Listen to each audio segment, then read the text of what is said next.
Herkese merhaba arkadaşlar. Kanalımıza hoş geldiniz. Bugün yeni bir video ile karşınızdayım. Ben de ilk defa deneyeceğim. Bakalım nasıl olacak.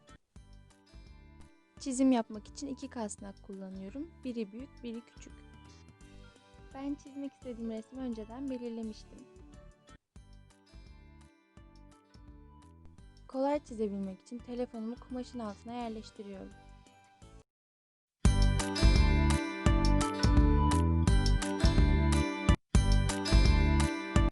Çizimimi tamamlayınca küçük kasnağıma geçiyorum.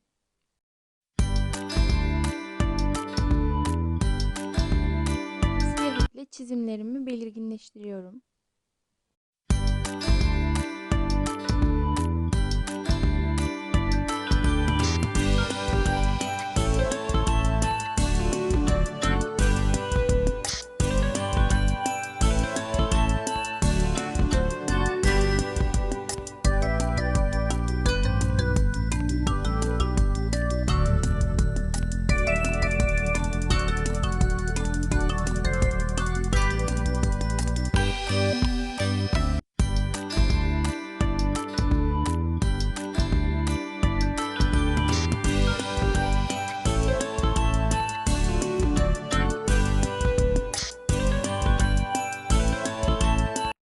Şimdi en eğlenceli kısma geldik. Boyamaya başlıyoruz.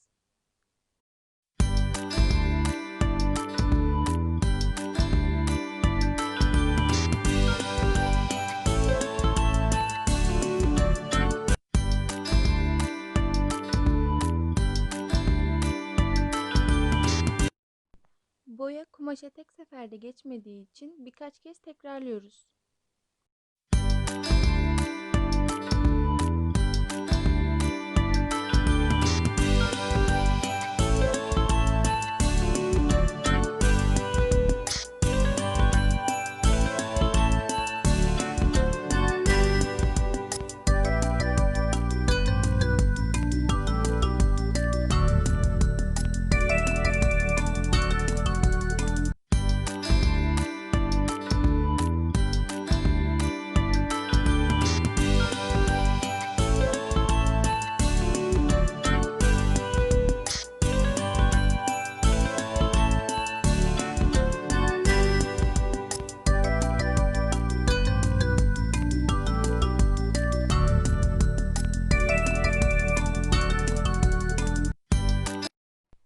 Boyadığım yerler kuruduktan sonra kalan kısımları boyamaya geçiyorum.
Boyanın etrafa dağılmaması için her aşamada kurumasını beklemelisiniz.